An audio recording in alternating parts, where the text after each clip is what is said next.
together. Radio 91, where it's always better. Where it's always better.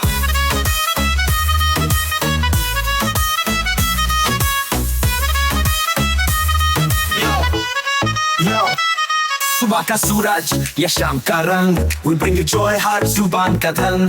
Community की बात हम है आपके साथ, let's spread the love, चलो मिल के साथ। Tune in, turn up, दिल से बात करो, रेडियो मानो ताकि दूरो FM के साथ चलो। Every voice counts, हर लम्हा यहाँ, चलो बात करके देखते हैं, let's all shine on। Yo, let's all go। सेहत की बात और dreams to share, Radio Manu 92 FM, we're always there. From unity to joy, we bring the light. Every word, every tune makes everything right. Listen up, it's time to unite. Radio Manu 92 FM, shining bright. Dill se suno, we love and care. चलो बात करके देखते हैं, let's take it there. So come along for the ride. Radio Manu 92 FM, we're by your side. चलो बात करके देखते हैं, your voice, your guide.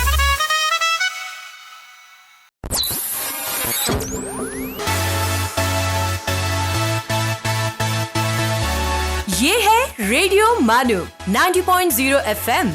चलो बात करके देखते हैं।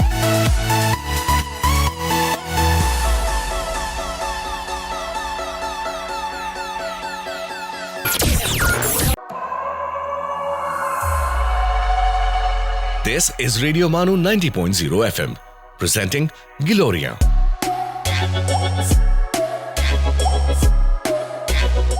सलाम, आदाब, नमस्कार, सत श्री अकाल। सामीन, आप सबका खैर मकदम है रेडियो मानू 90.0 FM की ख़ास पेशकश गिलोरिया में। आप सुनेंगे आज हिंदुस्तान के मशहूर मारूफ शख्सियत अफसाना निगार मुंशी प्रेमचंद का अफसाना सवा सेर गेहूँ।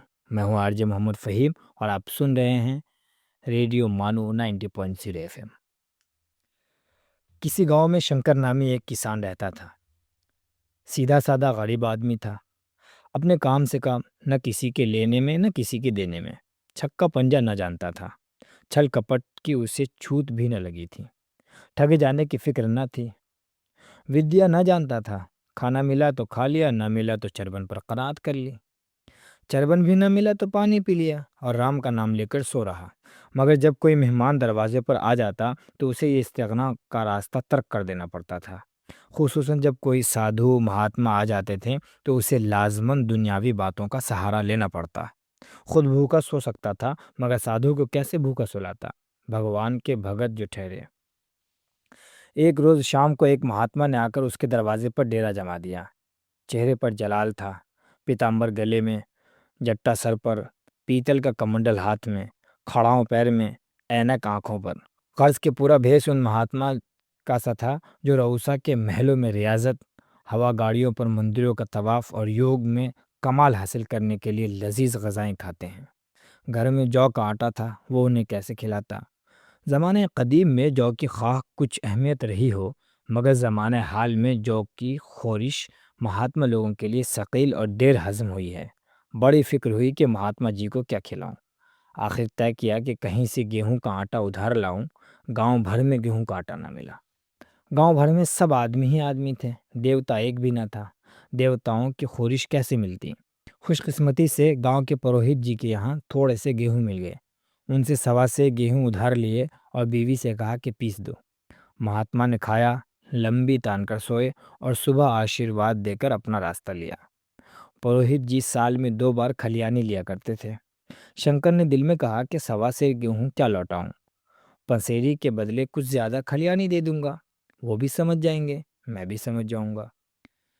चैत में जब वो पुरोहित जी पहुंचे तो उन्हें 1.5 पसेरी के करीब गेहूं दे दिए और अपने को सबकदोश समझकर उसका कोई तज़किरा न किया।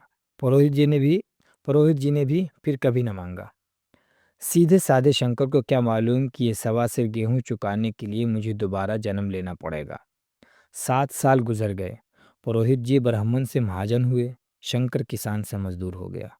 उसका छोटा भाई मंगल उससे अलग हो गया था। एक साथ रहकर दोनों किसान थे, अलग होकर दोनों मजदूर हो गए थे।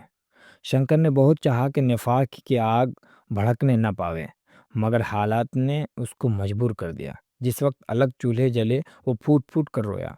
आज से भाई भाई दुश्मन हो जाएंगे, एक रोएगा तो दूसरा हंसेगा, एक के घर में गमी होगी तो दूसरे के घर गुलगुल्ले पकेंगे। मोहब्बत का रिश्ता, दूध का रिश्ता आज टूट जाता है। उसने सख्त मेहनत करके ख़ानदानी इज्जत का ये दरख्त लगाया था, उसे अपने खून से सींचा था। उसका जड़ से उखड़ना देखकर उसके दिल के टुकड़े हुए जाते थे। 7 रोज तक उसने दाने की सूरत भी न देखी।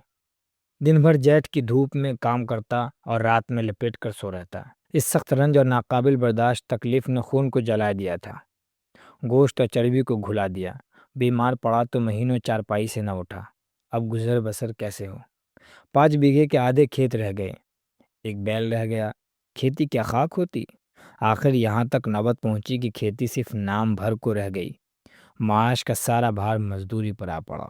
सामीन, आप सुन रहे हैं रेडियो मानो 90.0 एफएम की खास पेशकश गिलोरिया में सवा शेर गेहूँ, जिसे मुंशी प्रेमचंद ने लिखा है। अभी वक्त है एक वक्फे का, वक्फे के बाद मिलते हैं फिर से, तब तक बने रहिए। आप सुन रहे हैं गिलोरिया, रेडियो मानू 90.0 एफएम के अफसाने।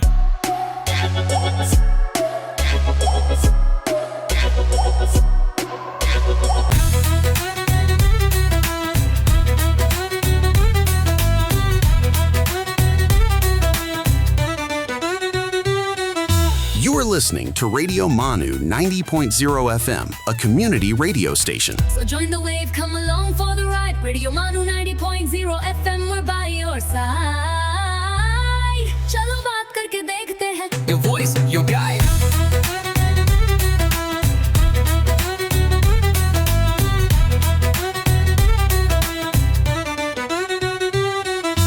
This audio has been generated through AI.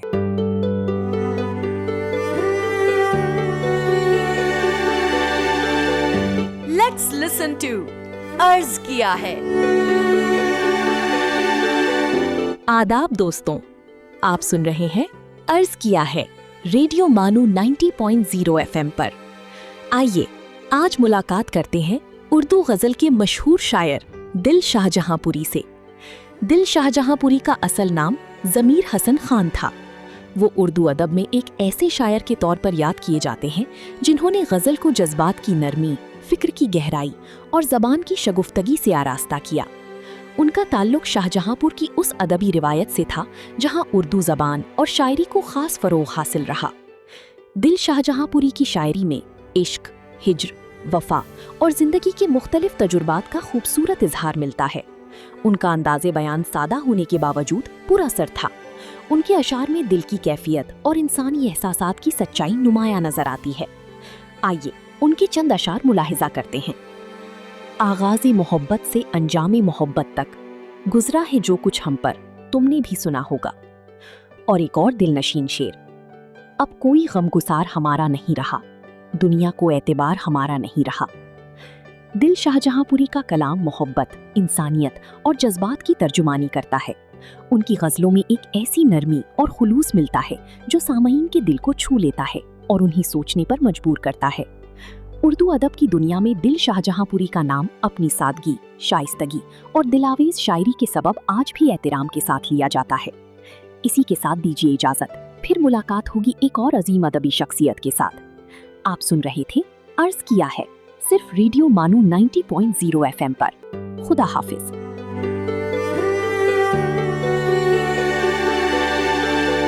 आप सुन रहे थे अर्ज किया है।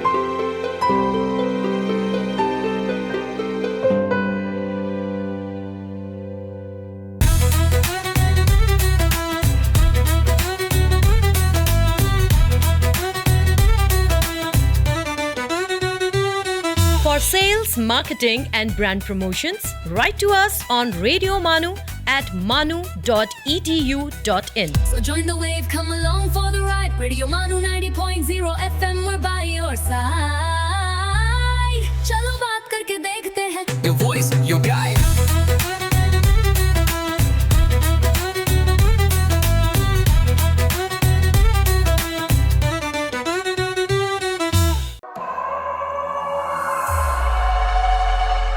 सुन रहे हैं गिलोरिया रेडियो मानू 90.0 एफएम के अफसाने।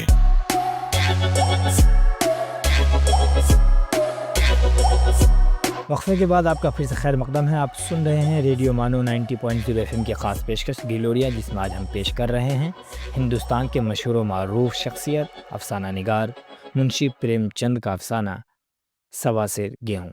मैं हूँ मोहम्मद फ़हीम। 7 साल गुजर गए। एक दिन शंकर मजदूरी करके लौटा तो रास्ते में पुरोहित जी ने टोक कर कहा, शंकर कल आके अपने बीज बैंक का हिसाब कर ले। तेरे यहाँ 5.5 मन गेहूँ कब से बाकी पड़े हैं और तू देने का नाम ही नहीं लेता। क्या हजम करने का इरादा है? शंकर ने ताज्जुब से कहा, मैंने तुमसे कब गेहूँ लिए थे कि 5.5 मन हो गए? तुम बोलते हो। मेरे यहाँ न किसी छटाक भर अनाज है न एक पैसा उधार। पुरोहित, इसी नियत का तो ये फल भोग रहे हो, खाने को नहीं जुड़ता। ये कह पुरोहित जी ने उसका सवा सेर गेहूं का जिक्र किया जो आज से 7 साल कबल शंकर को दिए थे। शंकर सुनकर साकित रह गया। मैंने कितनी बार उन्हें खलियानी दी, उन्होंने मेरा कौन सा काम किया? जब पोथी पतरा देखने सात शगुन विचारने द्वार पर आते थे तो कुछ न कुछ दक्षिणा ले ही जाते थे। इतना स्वार्थ! सवा सेर अनाज को ले अंडे की तरह ये भूत खड़ा कर दिया जो मुझे निगल ही जाएगा। इतने दिनों में एक बार भी कह देते तो गेहूं दे ही देता। क्या इसी नियत से चुप बैठे रहे? बोला, महाराज, नाम लेकर तो मैंने इतना अनाज नहीं दिया, मगर कई बार खलियानी में सेर से 2-2 सेर दे दिया है। अब आप आज 5.5 मन मांगते हो, मैं कहाँ से दूंगा? पुरोहित, लेखा जो बख्शिश सो।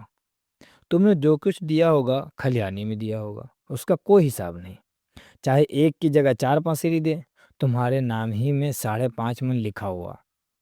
जिससे चाहे हिसाब लगवा लो, दे दो तो तुम्हारा नाम चेक दूंगा, नहीं तो और बढ़ता रहेगा। शंकर, पांडे, क्यों एक गरीब को सताते हो? मेरे खाने का ठिकाना नहीं, इतना गेहूं किसके घर से दूंगा? पुरोहित, जिसके घर से चाहे लाओ, मैं छटाक भर भी न छोड़ूंगा। यहाँ ना दोगे, भगवान के घर तो दोगे। शंकर कांप उठा। हम पढ़े लिखे लोग होते तो कह देते अच्छी बात है, ईश्वर के घर ही देंगे, वहाँ की तोल यहाँ से कुछ बड़ी तो न होगी। कम से कम उसका कोई सबूत हमारे पास नहीं, फिर उसकी क्या फिक्र? मगर शंकर इतना अक्लमंद, इतना चालाक ना था। एक तो कर्ज, वो भी ब्राह्मण का। बही में नाम रहेगा तो सीधे नरक में जाऊंगा। इस ख्याल से ही उसके रोंगटे खड़े हो गए। बोला, महाराज, तुम्हारा जितना होगा यही दूंगा। ईश्वर के यहाँ क्यों दूं? इस जन्म में तो ठोकर खा ही रहा हूँ, उस जन्म के लिए क्यों कांटे बोऊं? मगर ये कोई न्याय नहीं है। तुमने राय का पर्वत बना दिया। ब्राह्मण होके तुम्हें ऐसा नहीं करना चाहिए था। उसी घड़ी तकाजा कर लिया होता तो आज मेरे ऊपर इतना बड़ा बोझ क्यों पड़ता? मैं तो दे दूंगा, लेकिन तुम्हें भगवान के यहाँ जवाब देना पड़ेगा। पुरोहित, वहाँ का डर तुम्हें होगा, मुझे क्यों होने लगा? वहाँ तो सब अपने ही भाई बंधु हैं, ऋषि मुनि सब तो ब्राह्मण ही हैं। कुछ बने बिगड़ेगी संभाल लेंगे। तू कब देते हो? शंकर, मेरे पास धरा तो है नहीं, किसी से मांग चांग कर लाऊंगा तभी दूंगा। पुरोहित, मैं ये मानूंगा 7 साल हो गए, अब एक का भी मुलाहिजा ना करूंगा। गेहूं नहीं दे सकते तो दस्तावेज लिख दो। शंकर, मुझे तो देना है, चाहे गेहूं ले लो चाहे दस्तावेज लिखाओ। किस हिसाब से दाम रखोगे? पुरोहित, जब दे ही रहे हो तो बाजार भाव काटूंगा। पाव भर छुड़ाकर क्यों बुरा बनूं? हिसाब लगाया गया तो गेहूं की कीमत 60 रुपये बनी। 60 का दस्तावेज लिखा गया, 3 रुपया सैकड़ा सूद। साल भर में न देने पर सूद की शरह 3.5 रुपये सैकड़ा। 8 आने का स्टाम्प, 1 रुपया दस्तावेज की तहरीर शंकर को इलाहदा देनी पड़ी। सारे गांव ने पुरोहित जी की मजम्मत की, मगर सामने नहीं। महाजन से सभी को काम पड़ता है, उसके मुंह कौन लगे? शंकर ने साल भर तक सख्त रियाजत की मियाद से कबल उसने रुपया अदा करने का व्रत साकिर कर लिया। दोपहर को पहले भी चूल्हा न जलता था, सिर्फ चरबन पर बसर होती थी। अब वो भी बंद हुआ। सिर्फ लड़के के लिए रात को रोटियां रख दी जाती। 1 पैसा की तंबाकू रोज पी जाता था। यही एक लत थी जिसे वो कभी न छोड़ सकता था। अब वो भी इस कठिन व्रत की भेंट हो गई। उसने चिल्लम पटक दी, हुक्का तोड़ दिया और तंबाकू की हांडी चूर चूर कर डाली। कपड़े पहले भी तर्क के इंतहाई हद तक पहुंच चुके थे, अब वो बारीक तरीन कुदरती कपड़ों में मुंसलिक हो गए। माँ की हड्डियों तक में सरायत कर जाने वाली सर्दी को उसने आग के सहारे काट दिया। इस अटल इरादे का नतीजा उम्मीद से बढ़कर निकला। साल के आखिर तक उसके पास 60 रुपये जमा हो गए। उसने समझा कि पंडित जी को इतने रुपए दे दूंगा और कहूँगा महाराज बाकी रुपए भी जल्दी आपके सामने हाजिर कर दूंगा। 15 की तो और बात है, क्या पंडित जी भी इतना भी ना मानेंगे? उसने रुपए लिए और ले जाकर पंडित जी के कदमों पर रख दिए। पंडित जी ने मुताज्जिब होकर पूछा, किसी से उधार लिया क्या? शंकर, नहीं महाराज, आपके असीस से अब की मजूरी अच्छी मिली। पंडित जी, लेकिन ये तो 60 ही हैं। शंकर, हाँ महाराज, इतने अभी ले लीजिए, बाकी 2-3 महीने में दे दूंगा। मुझे ओढ़न कर दीजिए। पंडित जी, ओढ़न तो जब ही होंगे जब मेरी कौड़ी कौड़ी चुका दोगे। जाकर मेरे 15 और लाओ। शंकर, महाराज इतनी दया करो, अब सांझ की रोटियों का भी ठिकाना नहीं है। गांव में हूँ तो कभी न कभी दे ही दूंगा। मैं ये रोग नहीं पालता, न बहुत बातें करना जानता हूँ। अगर मेरे पूरे रुपए न मिलेंगे तो आज से 3.5 रुपये सैकड़ा का ब्याज चलेगा। इतने रुपए चाहे अपने घर में रखो, चाहे मेरे यहाँ छोड़ जाओ। शंकर, अच्छा, जितना लाया हूँ इतना रख लीजिए, मैं जाता हूँ, कहीं से 15 और लाने की फिक्र करता हूँ। शंकर ने सारा गांव छान मारा मगर किसी ने रुपए न दिए। सामीन, आप सुन रहे हैं रेडियो मानू 90.0 एफएम की खास पेशकश गिलोरिया, जिसमें आज हम पेश कर रहे हैं मुंशी प्रेमचंद का अफसाना सवा से गेहूँ। फिलहाल वक्त है एक वक्फे का। वक्फे के बाद आपसे हम फिर मिलते हैं। You are listening to Giloria, Radio Manu 90.0 FM's short stories.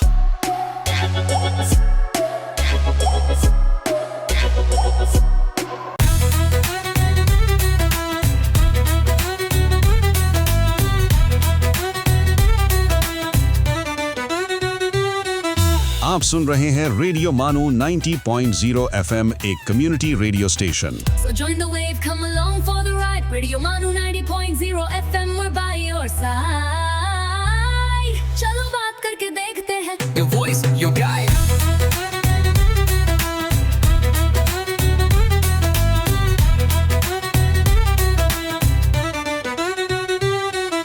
This audio has been generated through AI. Let's listen to History's Mysteries. आदाब दोस्तों, आप सुन रहे हैं रेडियो मानू 90.0 FM। आइए आज हिस्ट्रीज मिस्ट्रीज में जानते हैं हिस्ट्री ऑफ न्यूज़पेपर्स, एक ऐसा सफर जिसने खबरों को सदियों तक जिंदा रखा और दुनिया को एक दूसरे से जोड़ दिया। सोचिए, आज अगर दुनिया के किसी कोने में कोई बड़ी घटना होती है तो कुछ ही पलों में उसकी खबर हमारे मोबाइल और टीवी स्क्रीन्स तक पहुंच जाती है। लेकिन एक वक्त ऐसा भी था जब खबरें घोड़ों, जहाज़ों और पैदल चलने वाले कासिद के जरिए शहरों और मुल्कों तक पहुंचती थीं। कभी कभी एक खबर को अपनी मंजिल तक पहुंचने में हफ्तों और महीनों का वक्त लग जाता था।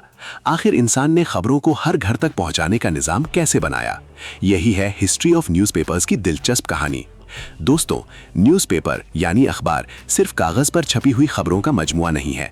ये आवाम और हुकूमत के दरमियान एक अहम जरिया राब्ता है जो लोगों को दुनिया भर के वाकयात, इल्म, तिजारत और समाजी तब्दीलियों से बाखबर रखता है। इस कहानी की शुरुआत होती है प्राचीन रोम से।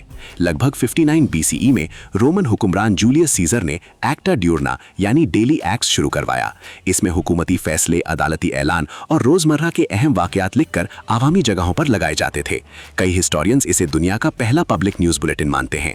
उस दौर में प्रिंटिंग प्रेस मौजूद नहीं थी, इसलिए हर खबर हाथ से लिखी जाती थी और उसकी तादाद भी बहुत महदूद होती थी। फिर 15वीं सेंचुरी में जर्मन इन्वेंटर जोहानेस गुटेनबर्ग ने प्रिंटिंग प्रेस की इन्वेंशन की।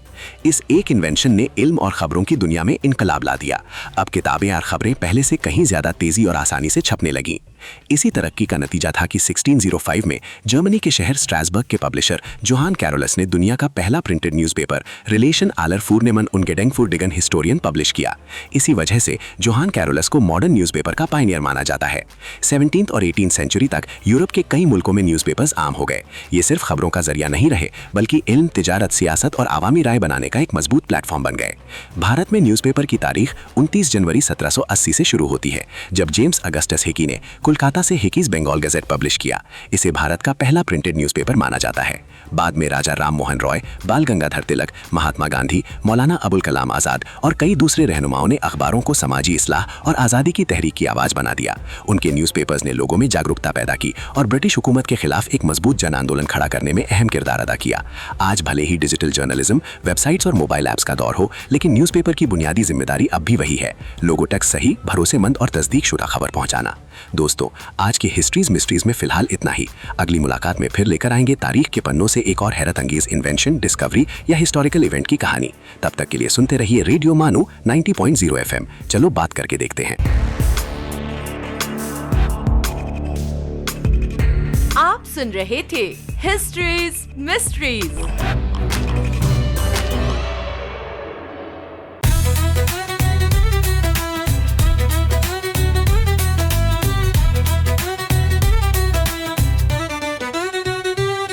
सेल्स, मार्केटिंग और ब्रांड प्रमोशंस के लिए हमसे राब्ता करें radiomanu@manu.edu.in पर। So join the wave, come along for the ride. Radio Manu 90.0 FM, we're by your side. चलो बात करके देखते हैं। Your voice, your guide.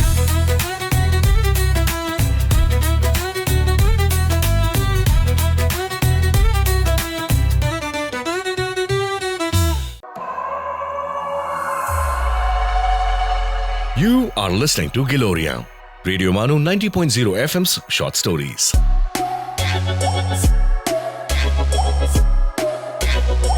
वक्फे के बाद आपका फिर से खैर मकदम है। आप सुन रहे हैं रेडियो मानू 90.0 FM की ख़ास पेशकश गिलोरिया में मुंशी प्रेमचंद का अफसाना सवा से गेहूँ।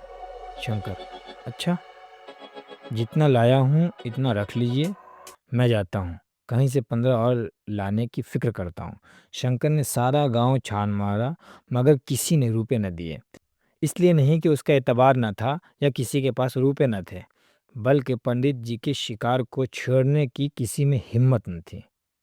अमल के बाद रद्द अमल का कुदरती कायदा है। शंकर साल भर तक तपस्या करने पर भी जब कर्ज बेबाक करने में कामयाब न हुआ तो उसकी एहतियात मायूसी की शक्ल में तब्दील हो गई। उसने समझ लिया कि जब इतनी तकलीफ उठाने पर साल भर में 60 रुपए से ज़्यादा जमा न कर सका तो अब कौन सा उपाय है जिससे उसके दोने रुपए जमा हों। जब सर पर कर्ज का बोझ ही लदना है तो क्या मन भर और क्या सवा मन का। उसकी हिम्मत पस्त हो गई, मेहनत से नफरत हो गई। उम्मीद ही हौसला की पैदा करने वाली है। उम्मीद में रौनक है, ताकत है, ज़िंदगी है। उम्मीद ही दुनिया की मुतहर्रिक करने वाली क़ुव्वत है। शंकर मायूस होकर बेपरवाह हो गया। वो ज़रूरतें जिनको उसने साल भर तक टाल रखा था अब दरवाजे पर खड़ी होने वाली भिखारिनी न थीं, बल्कि सर पर सवार होने वाली चुड़ैलें थीं जो अपना चढ़ावा लिए बगैर जान ही नहीं छोड़ती। कपड़ों में पाबंद लगने की भी एक हद होती है। अब शंकर को हिसाब मिलता तो रुपए जमा ना करता, कभी कपड़े लाता और कभी खाने की कोई चीज़। जहाँ पहले तंबाकू पिया करता था वहाँ अब गांजा और चरस का चस्का भी लगा। उसे अब रुपए अदा करने की कोई फिक्र न थी, गोया उस पर किसी का एक पैसा भी न था। पहले लर्जा आ जाने पर भी वो काम करने ज़रूर जाता था, अब काम पर न जाने का बहाना तलाश किया करता। इस तरह 3 साल गुजर गए। पंडित जी महाराज ने एक बार भी तकाजा न किया। वो होशियार शिकारी की तरह तीर ब हदफ निशाना लगाना चाहते थे। पहले से शिकार को भड़का देना उनके शेवा के खिलाफ था। एक रोज़ पंडित जी ने शंकर को बुलाया, हिसाब दिखाया। 60 रुपये जमा थे। वो मिन्हा करने पर भी अब शंकर के ज़िम्मे 120 रुपये निकले। इतने रुपए तो उसी जन्म में दूंगा, इस जन्म में नहीं हो सकता। पंडित, मैं इसी जन्म में लूँगा, असल न सही सूद तो देना ही पड़ेगा। शंकर, एक बैल है वो ले लीजिए, एक झोपड़ी है वो ले लीजिए, और मेरे पास रखा क्या है। पंडित, मुझे बैल बधिया लेकर क्या करना है, मुझे देने को तुम्हारे पास बहुत कुछ है।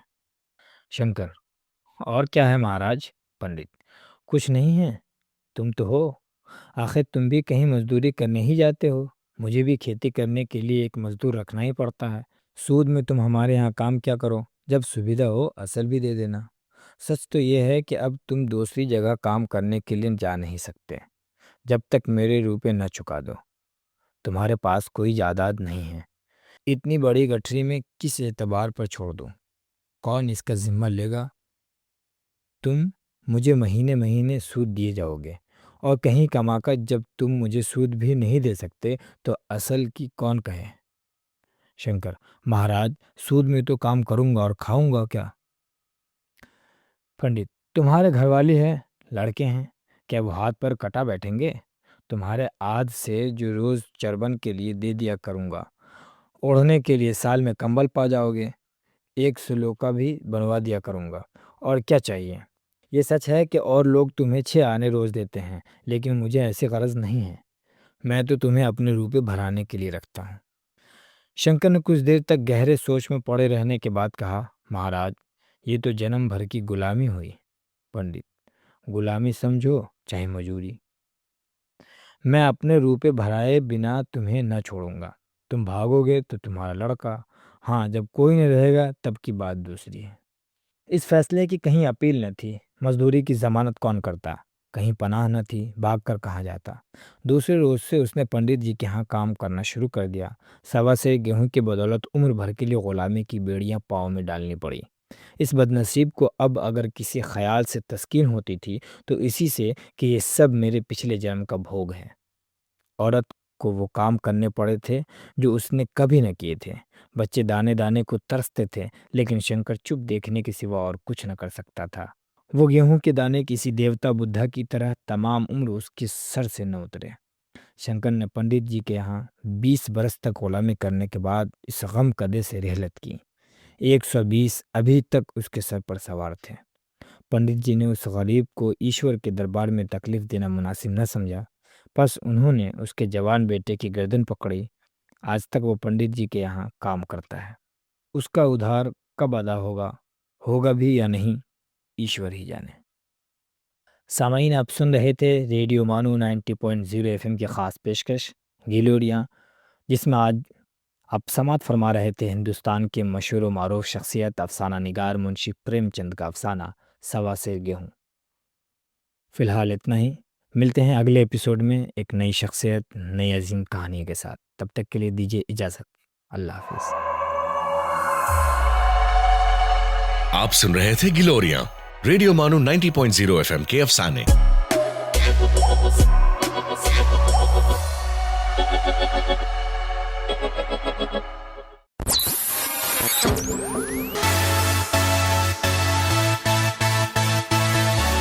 दिस इज रेडियो मानू 90.0 एफएम।